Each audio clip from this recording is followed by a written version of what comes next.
사람을 키우는 일은 나라나 가정이나 또는 인간이 만든 모든 조직에 있어서 가장 우선되는 일입니다. 가장 중요한 일이죠. 사람을 키우지 못하면 미래는 없습니다. 한국의 번영과 성공을 돌아보면 여러 가지 요인이 있습니다. 그러나 그 중에서 가장 얻음되는 것이 바로 교육입니다. 우리의 부모들의 그 교육열, 사람을 키우고자 하는 그 열정이 지금의 한국을 만들어 놓았습니다. 교회에서도 마찬가지입니다. 교회의 가장 중요한 일은 하나님을 예배하는 것입니다. 그와 함께 그 다음 중요한 일이 바로 사람을 키우는 일입니다. 사람을 키우는 일은 참으로 어렵고 힘듭니다. 예수님도 사람을 키우는 그 일에 있어서 3년의 시간을 투자하셨습니다. 또 우리들이 자녀들을 키워서 자기 스스로 뭔가를 하고 세상에 어떤 기여하는 인생이 되게 하려면 얼마나 걸립니까? 기본적으로 16년이 걸립니다. 초등학교, 중학교, 고등학교, 대학교 16년이 걸리죠. 지금은 유치원 교육도 아주 중요하게 여겨서 의무 교육을 해야 된다 이렇게 말하고 있는데, 그렇다면 한 20년 앞으로 걸릴 것이라고 우리가 볼 수 있죠. 사람을 키우는 것은 단시간 만에 되는 게 아닙니다. 오랜 시간이 걸리게 되어 있습니다. 사람을 키우는데 드는 돈은 어떻습니까? 그거는 수백만 원이 드는 정도가 아닙니다. 수천만 원, 심지어 수억이 들죠. 우리가 한 달에 버는 돈의 상당한 부분을, 어떻게 보면 거의 절반 이상을 전부 다 사람을 키우는데 투자합니다. 자녀들을 교육하는데 투자합니다. 왜 그렇습니까? 가장 가치 있는 일이기 때문에 그렇습니다. 집을 사는 것보다 사람을 키우는 것이 더 중요하기 때문에 우리는 기꺼이 그렇게 하는 것이죠. 이 사람을 키우는 일이 어렵고 힘들면서도 또한 보람이 있습니다. 사람을 키워놓으면 그 사람이 한 나라를 살립니다. 사람을 키워놓으면 가문을 아주 번영하게 만들고 부모의 이름을 세상 가운데 알리게 됩니다. 이 사람을 키우는 데 있어서 가장 힘든 일이 있습니다. 그게 뭡니까? 실망입니다. 참 많은 어떤 시간과 돈과 땀과 그리고 힘을 쏟았는데 실망을 가지게 됩니다. 그 실망이 사람을 키우는 데 있어서 가장 무서운 방해물이 되는 것이죠. 그래서 사람을 키울 때에 실망만 극복한다면 사람을 아름답게 하나님이 원하는 제자로 만들어낼 수 있습니다. 사람을 키우지 못하는 가장 큰 요인이 뭐냐면 실망을 극복하지 못하는 것입니다. 자녀를 키우면서 내 바람대로 되지 않을 때 실망하지 않습니까? 근데 그 실망을 극복해 보십시오. 여러분의 자녀는 여러분이 원하는 사람이 되는 것이 아니라 하나님이 원하는 사람으로 아름답게 자라게 될 것입니다. 실망을 극복하기는 쉽지는 않습니다. 그러나 우리에게 사람에 대한 실망을 극복할 수 있는 그런 좋은 모델을 보여주고, 또 실망을 넘어서서 포기하지 않을 때에 정말 놀라운 인물을 만들어내는 내 어떤 일들을 우리에게 소개해 주고 있습니다. 그것이 오늘 본문 말씀입니다. 바나바라는 사람이 오늘 등장하죠. 이 바나바는 사도로 불리워지게 됩니다. 예수님의 12제자에 2명이 더 사도가 되었는데 바나바와 바울입니다. 이 바나바는 사람을 길러내는 데 있어서는 단연 최고의 인물입니다. 예수님 다음으로 제자를 만들어 낼 수 있는 역량을 가진 사람이 바로 바나바다, 그렇게 저는 말하고 싶습니다. 그도 사람을 키우면서 큰 실망을 받았습니다. 그렇지만 그는 그 실망을 이겨내었습니다. 자기를 실망케 한 사람을 포기하지 않고 끝까지 양육하여서 마침내 자기보다 더 뛰어난 인물이 되게 하였습니다.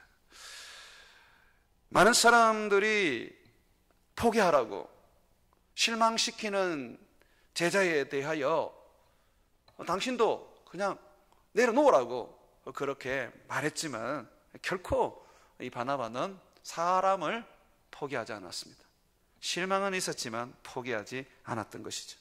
그것이 바로 사람을 길러낸 이 바나바의 성공적인 이 모습입니다. 오늘 말씀을 한번 보시면 바나바와 바울이 이제 다투는 문제가 이제 생긴 것을 보게 되고, 그것이 마가라는 어떤 한 사람 때문이라는 것도 여러분들이 알게 됩니다. 그리고 이 마가 때문에 결국은 바울과 바나바가 갈라집니다. 이 바울과 바나바는 누구도 떼놓을 수 없는 그런 실과 바늘과 같은 그런 동력자 아닙니까?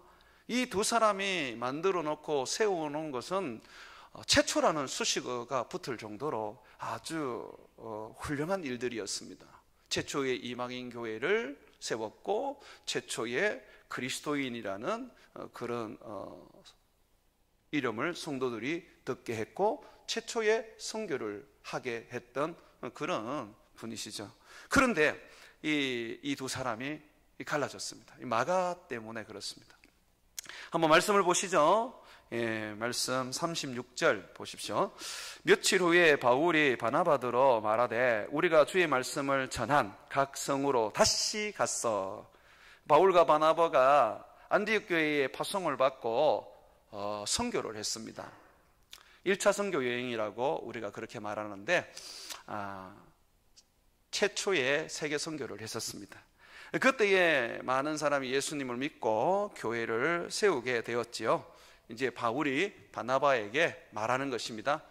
우리가 이전에 선교했던 거기에 다시 가자. 우리가 전도해서 세웠던 교회를 돌아보면서 형제들을 믿음으로 다시 세워주고 굳건하게 다시 일으켜주고 우리가 용기를 복돋워 주면서 그렇게 하자라고 말합니다. 이 바나바가 참 좋다, 그렇게 하자, 그렇게 이야기합니다. 그러면서 2차 선교 여행이 시작되는 것이죠.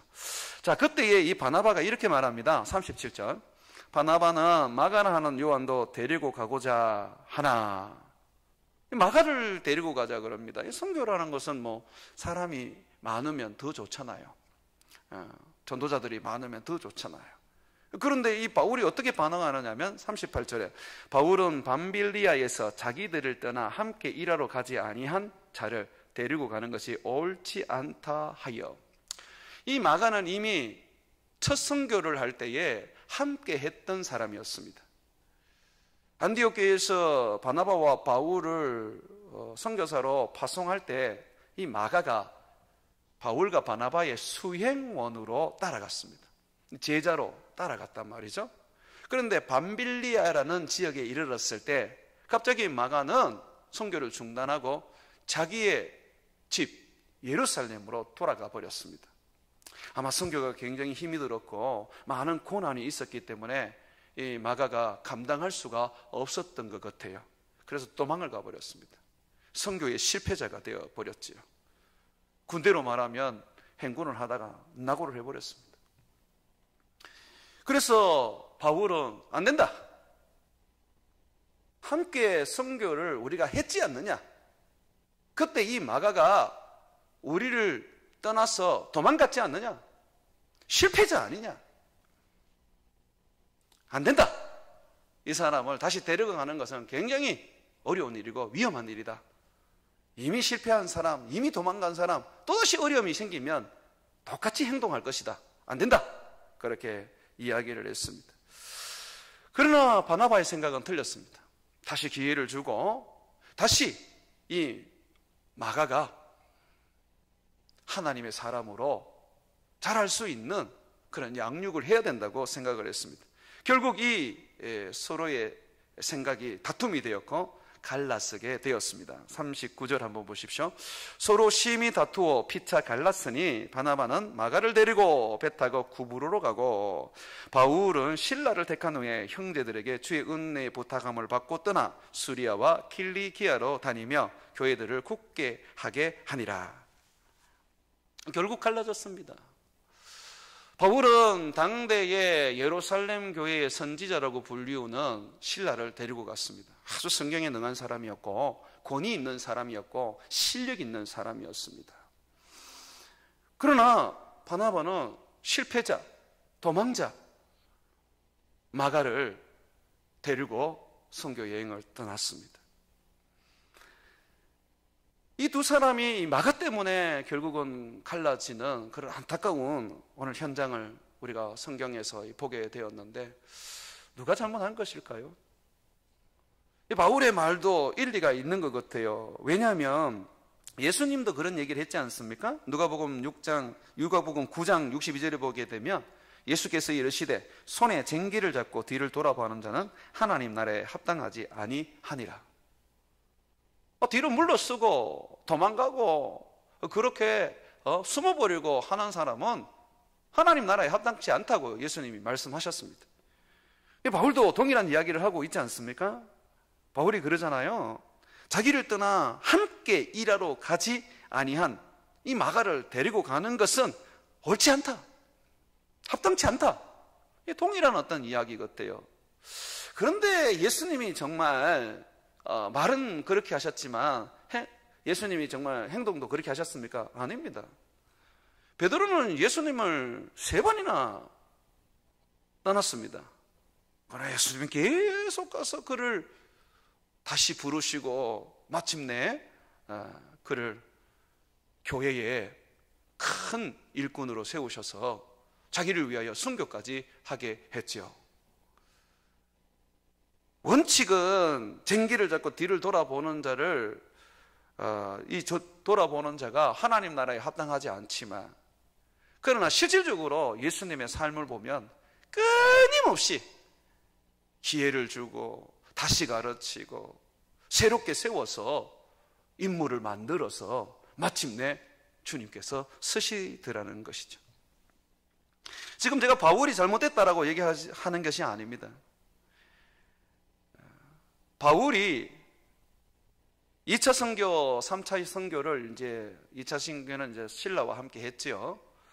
그 선교를 하면서 정말 큰 일을 이루었습니다. 1차 선교에 비하면 2차, 3차 선교는 정말 굉장한 그런 기적들이 많았고, 많은 지역과 많은 사람들이 예수님을 믿었고 교회들이 세워졌습니다.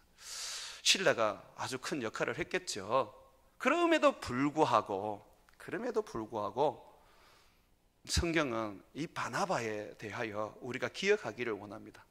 바나바가 결코 그러지 않았다. 바울이 바나바의 말을 듣고 마가를 데리고 갔을지라도 큰 역사와 큰 능력과 그리고 선교의 큰 성공을 거두었을 것이다. 이 결과를 보면서 우리가 바울이 잘했다라고 이렇게 말합니다마는, 그러나 그렇게 잘한 것은 아닙니다. 하나님의 일이기 때문에 하나님께서 성공하게 하셨고 번성하게 하셨고 하나님께서 부흥하게 하신 것이지 결코 바울이 옳았다라고 평가할 수는 없습니다. 왜 그러냐면 나중에 마가에 대한 바울의 이 평가 때문에 그렇습니다. 그렇게 실망하고 하나님 나라에 합당치 않다라고 그렇게 평가했던 이 마가를 나중에는 이렇게 말합니다. 골로새서 4장 10절과 11절에 보게 되면 마가에 대한 이야기를 이렇게 합니다. 나와 함께 갇힌 아리스다고와 바나바의 생질 마가와 이 마가에 대하여 너희가 명을 받았음에 그가 이르거든 영접하라. 아주 마가를 높입니다. 마가가 너희 교회에 이르거든 영접하라고 말합니다. 그러면서 이 마가는 자기와 함께 갇힌 사람이라고 그렇게 얘기합니다. 그러면서 여러분 11절에 보게 되면 유수도라 하는 예수도 너희에게 문안하느니라. 그들은 여기 보면 아리스다고, 마가, 유수도를 말하는 거겠죠. 헬라파이나 이들만은 하나님의 나라를 위하여 함께 역사하는 자들이니, 여기서 함께 역사하는 자라는 것은 함께 일하는 자라는 것입니다. 헬라파지만, 이들은 할례파지만 이들은 할례받지 않는 이방인들을 위하여 자기와 같이 복음을 전하는 전도자라고 소개하고 있습니다. 나와 함께 역사하는 자, 동력자라는 거예요. 동력자. 그러면서 이런 사람들은 뭐라 그럽니까? 나의 위로가 되었느니라. 이 마가가 바울에게 굉장한 위로가 되었어요. 격려가 되었어요. 바울의 그 힘겨운 선교 여행에 마가는 그가 어찌 보면 기댈 하나의 어깨였습니다. 마가가 완전히 바뀌어져 버렸죠.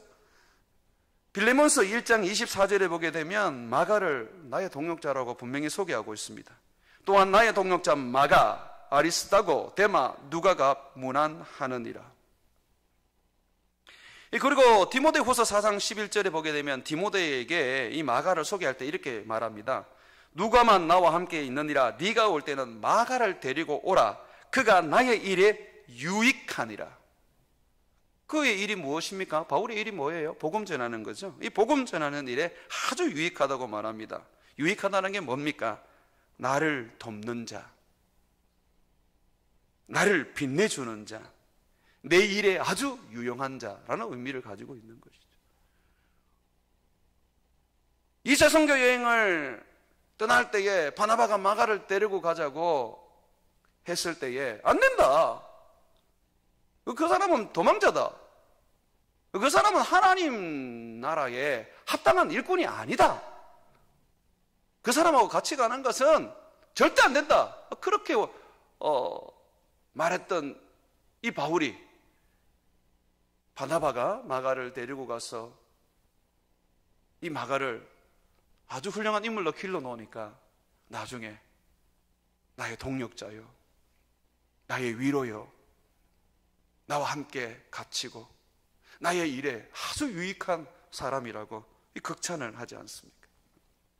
이 마가는 또 성경을 보게 되면 베드로가 자기의 아들이라 그랬어요. 얼마나 이 마가가 베드로에게 소중한 존재인 줄 우리는 알 수가 있습니다. 뿐만 아니라 이 마가는 하나님의 계시를 받고 성경을 쓴 인물이 되었습니다. 마가복음이 마가가 쓴 성경이에요. 성령의 감동으로 성령께서 이 마가를 성경의 집필자로 택하여 쓰신 것입니다. 거의 사도에 준하는 그런 인물이죠. 아마 바울은 자기의 동력자가 된 마가를 보면서 바나바에게 굉장히 미안했을 것입니다. 그리고 함부로 평가했던 이 마가에 대해서도 참으로 후회했을 것입니다. 바나바가 마가를 정말 훌륭한 인물로 길러낸 것을 보면서 정말 바울은 자기는 바나바에 비해서 아무것도 아니다라는 그런 생각도 했을 것입니다. 자신을 실망시킨 마가, 선교사로 합당치 않다고 여겼던 이 마가, 그 마가를 바나바는 바울과 갈랐으면서까지 끝까지 포기하지 않고 제자로 삼아서 결국 하나님 나라에 자기를 이어 바울과 동역하면서 큰 일꾼이 되게 하였습니다. 사랑하는 여러분, 사람은 변하지 않는다라는 말을 많은 사람들은 마치 진리처럼 받아들입니다. 예수님을 믿는 사람들도 이 부분에 있어서는 동의를 많이 합니다. 예수를 믿어도 변하지 않나? 목사가 된들, 장로가 된들 변하지 않더라. 사람은 변하지 않아. 라고 그렇게 생각을 많이 합니다. 그런데 바나바가 보여준 것은 사람은 변한다는 것입니다.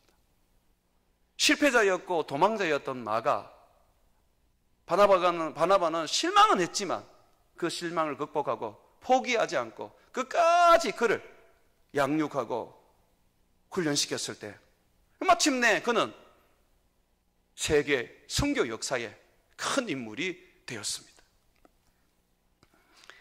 사람은 변합니다.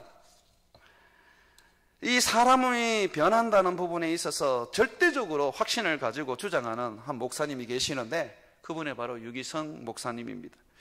그분이 쓴 책 중에서 주 안에서 사람은 바뀐다라는 그 책에 이런 내용이 있습니다.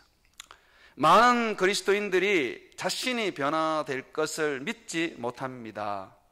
가족이 변화될 것도 믿지 못합니다. 교인들이 변화될 것도 믿지 못합니다. 그것은 자신을 믿지 못함이 아니라 실제로는 우리를 변화시키실 예수님을 믿지 못하는 것입니다. 유기성 목사님은 그의 책에서 사람은 변할 수밖에 없다. 왜냐하면 사람을 변화시키는 것은 예수님이기 때문에 그렇다고 말합니다. 그런데도 불구하고 사람은 변하지 않는다라고 생각하는 것은 예수님을 온전히 믿지 못하기 때문이라는 것이죠. 그의 글을 조금 더 이렇게 살펴보면 이런 말이 있습니다. 사람이 바뀌어질 것이라고 믿지 않는다면 당신은 예수님을 진정으로 믿는 것이 아닙니다.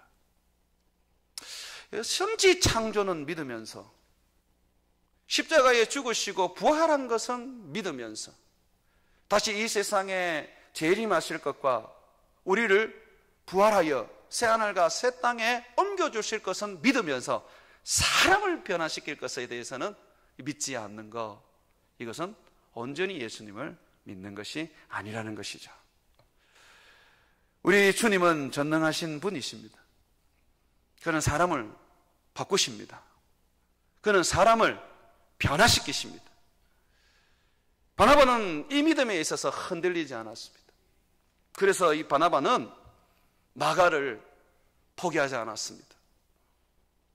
도망가버린 마가 실망은 했지만, 실망은 있었지만 결코 포기하지 아니하고 끝까지 붙잡고 그리스도의 제자로 길러내었습니다. 그리고 그는 마침내 주님 서식에 아주 아름다운 일꾼이 되었습니다. 사랑하는 여러분, 우리가 사람을 길러놓으면 그 사람이 교회를 세우고 하나님의 나라를 확장시켜 나가고 그 사람이 세상을 바꾸어 놓을 것입니다. 그러므로 교회의 가장 큰 사역이 예배라는 부분에서 우리가 견고히 붙잡으면서 그 다음으로 반드시 해야 될 사역이 사람을 바꾸는 사역이라는 것을 생각하셔야 합니다.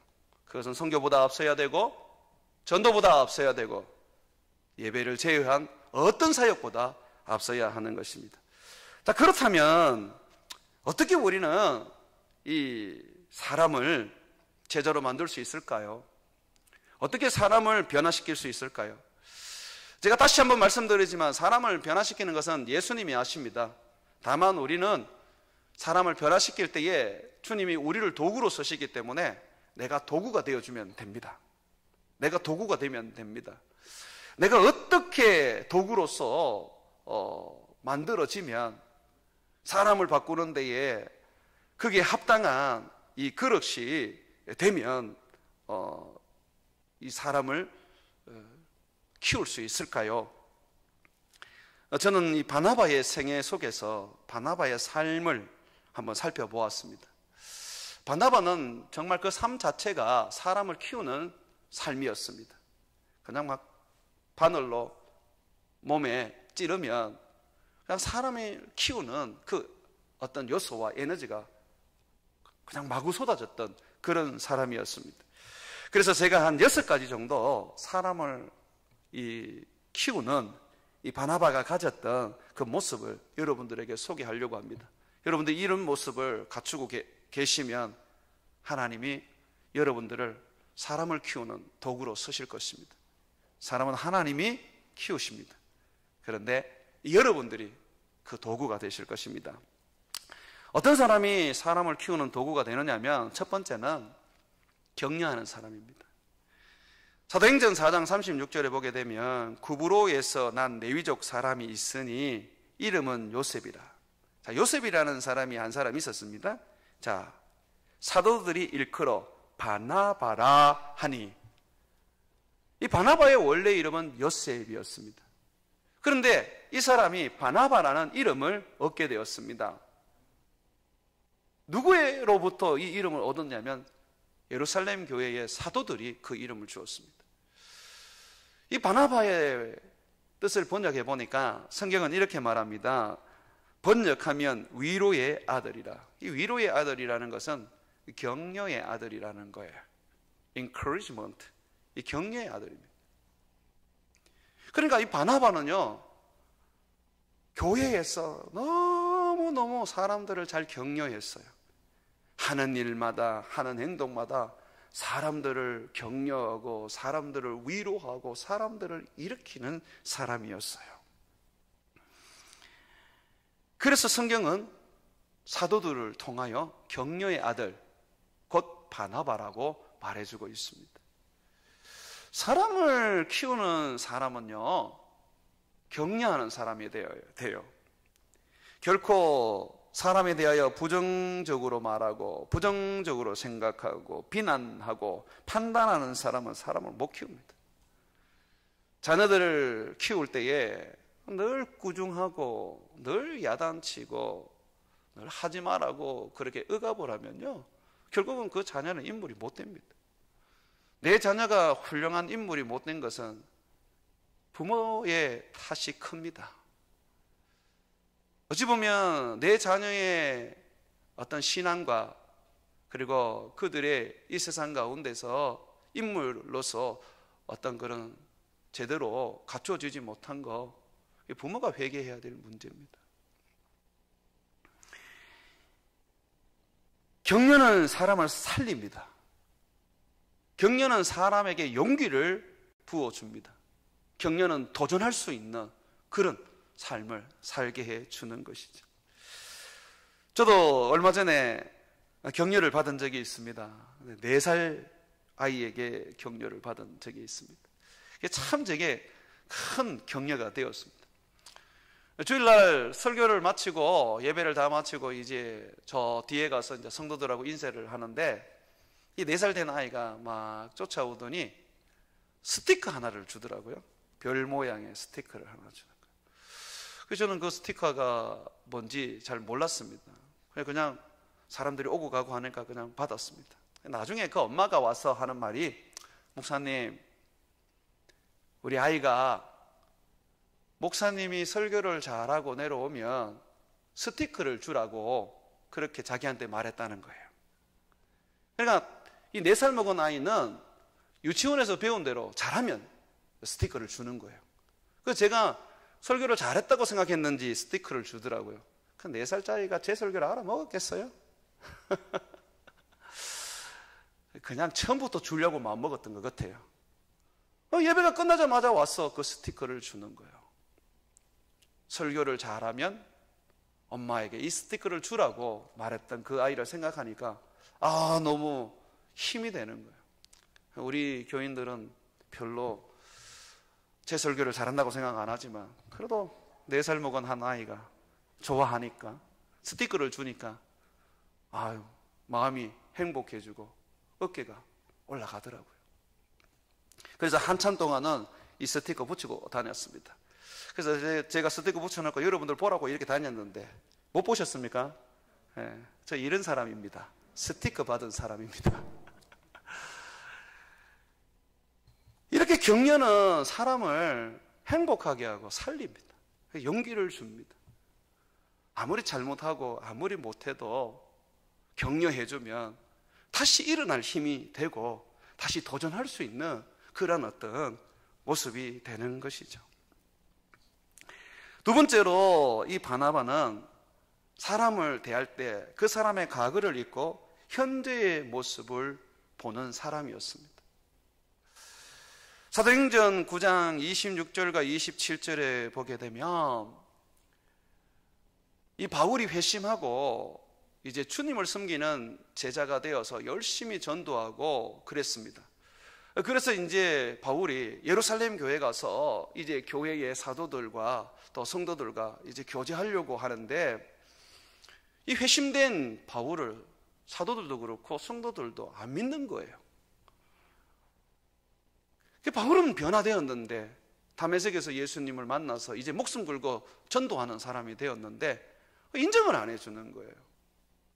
그래서 사도들이나 사람들이 자꾸 그를 멀리합니다. 그때에 이 바나바가 이 바울을 데리고 가서 사도들에게 보증을 해줍니다. 맞습니다. 이 사람 변화된 사람 맞습니다. 이 사람 예수 만나서 지금 전도자가 된 사람 맞습니다. 이 사람은 예전에 그 사람 아닙니다. 우리와 같은 형제고 우리와 같은 주님을 위해서 사는 사람입니다. 라고 그렇게 보증을 해 주었어요. 사도들과 예루살렘 교인들은 바울을 볼 때에 이전에 스데반을 죽이고 성도들을 잡아서 감옥에 가두던 핍박자로 그렇게 보였습니다. 회심했지만은 그러나 바울의 그 과거가 그들의 머릿속에서 여전히 살아 있었습니다. 하지만 바나바는 그러지 않았어요. 바울의 과거를 그냥 다 잊어버렸어요. 지금 그는 어떤 사람인지 그는 그것에 대하여 평가하고 말했습니다.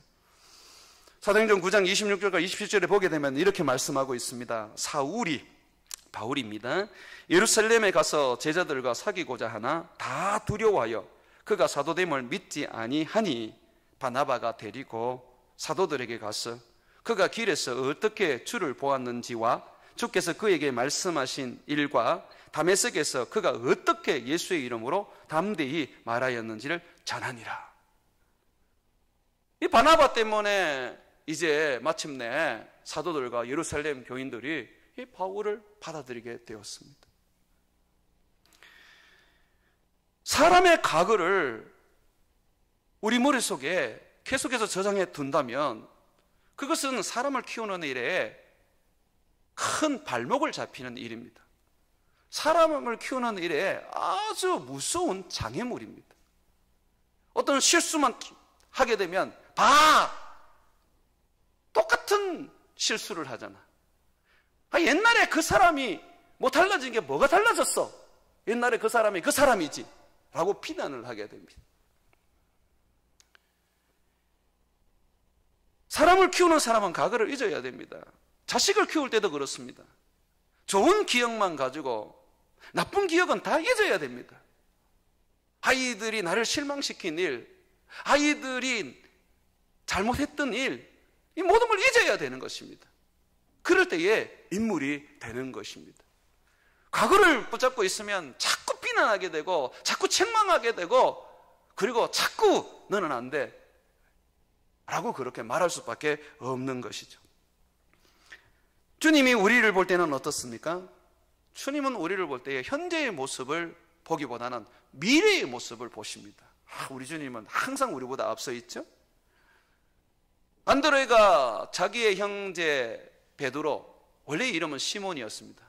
시몬을 예수님께 데리고 왔을 때, 처음 예수님께 데리고 왔을 때, 전도했을 때 예수님께서 이 갈릴리 가나안 곳에서 이 업으로 있는 이 가난하고 무식한 사람을 예수님이 어떻게 보셨느냐면 너는 앞으로 큰 바위가 되어서 내 교회를 세울 인물이다 라고 하셨습니다. 그래서 너는 게바라, 베드로라 그렇게 불러주셨거든요, 이름을.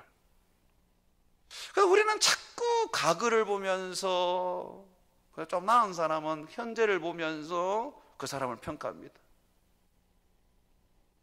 우리 예수님, 우리 하나님은 미래의 우리의 모습을 보면서 그 모습을 보면서 축복하고 격려하는데 말입니다.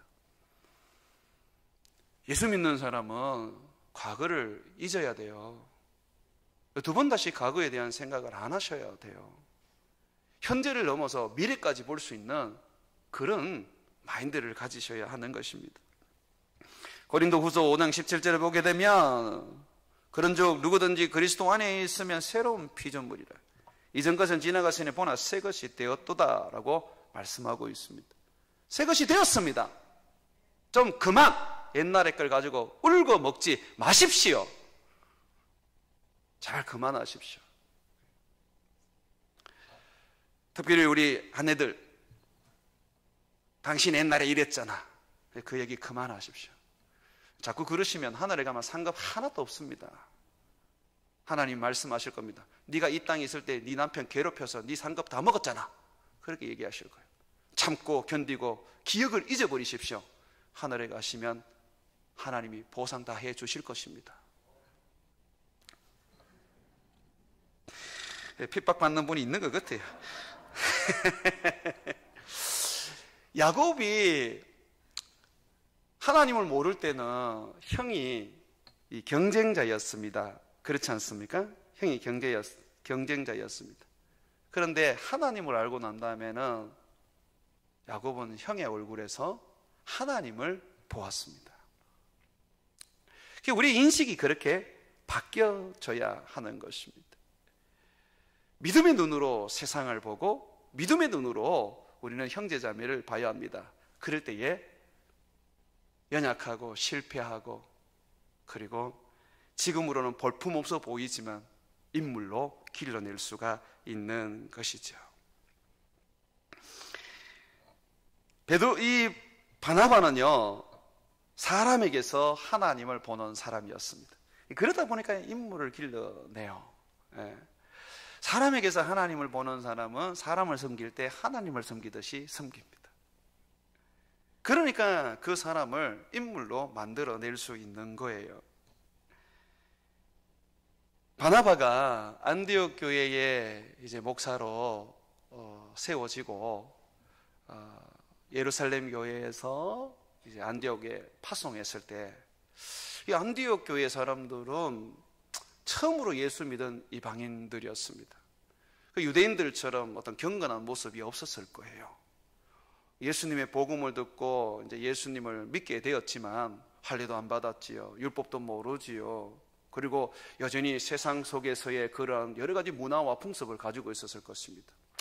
그런데 이 바나바는요, 그런 안디옥 교회의 모습을 하나도 보지 않고 그들 가운데 있는 하나님을 보았습니다.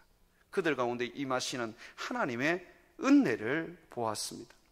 사도행전 11장 23절에 보게 되면 그가 안디옥에 이르러 바나바가 안디옥에 이르러 하나님의 은혜를 보고 기뻐하여 모든 사람에게 굳건한 마음으로 주와 함께 머물러 있으라 권하니. 안디옥에 가서 그가 본 것은 하나님의 은혜입니다. 그 은혜 안에 머물러 있으라고 말했어요. 여러분, 이 교회에 오시는 많은 분들에게 제가 한번 물어보겠습니다. 여러분, 이 교회에 오셔서 뭐가 눈에 보이십니까?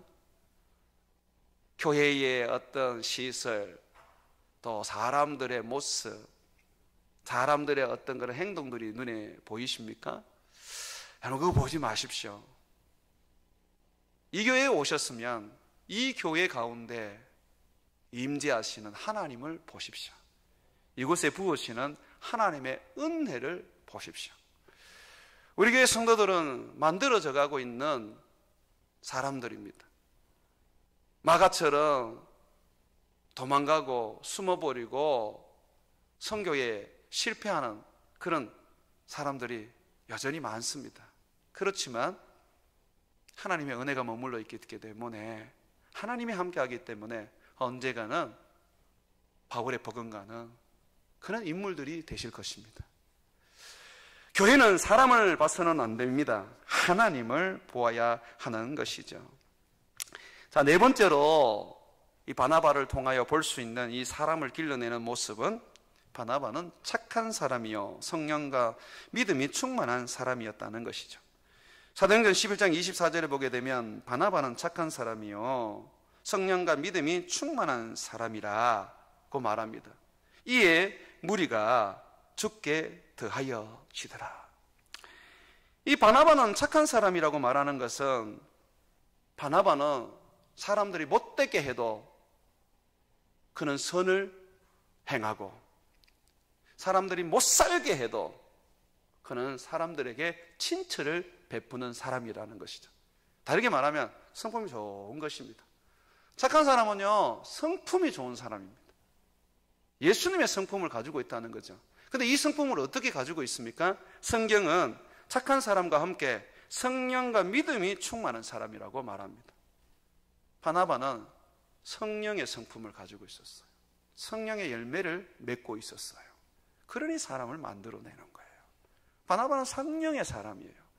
사람을 만들어내는 사람은 성품이 예수님을 닮아야 돼요. 성품이 착하지 않으면, 예수님의 성품을 가지지 않으면 결국 사람을 죽입니다.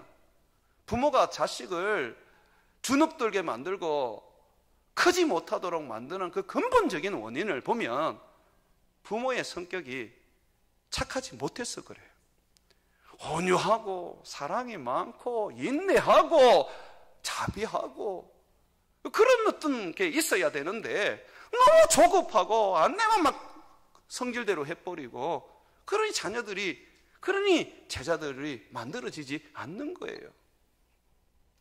오늘 어린이 주일인데 우리 이렇게 한번 가슴에 손 얹고 한번 얘기합시다. 내 탓이요. 예, 자녀들 너무 미워하지 마십시오.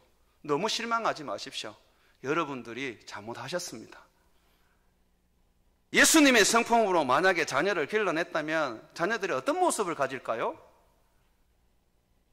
바나바처럼 실망은 가지지만 포기하지 않고 끝까지 인재로 만들어내지 않겠습니까?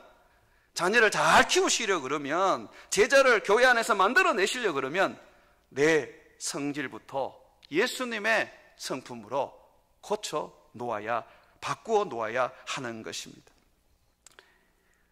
다섯 번째는요, 이 바나바는 사람에게 기회를 주고 끊임없이 비전을 심어 주었습니다.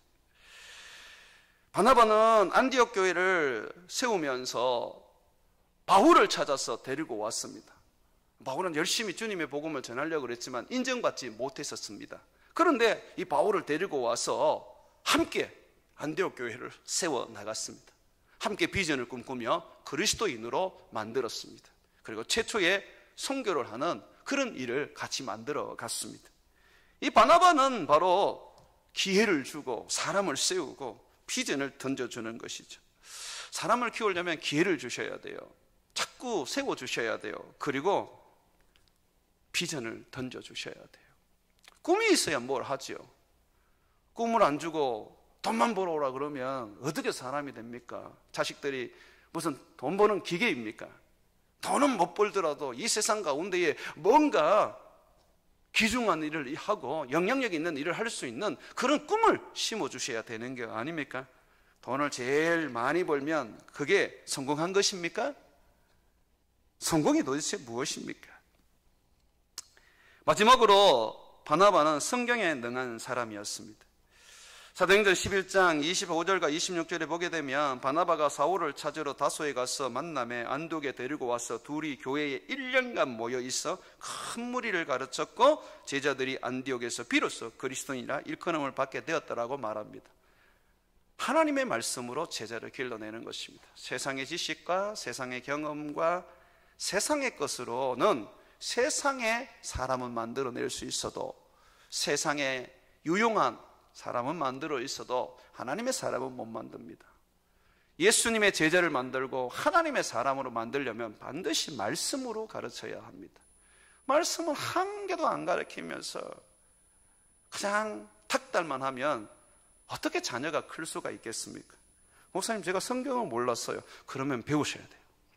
여러분들이 성경을 배워야 되는 이유가 자녀들에게 성경을 가르치기 위한 것입니다. 뭘 알아야 자녀들에게 가르칠 거 아닙니까? 사랑하는 여러분, 성경에 능한 자가 사람을 키우게 됩니다.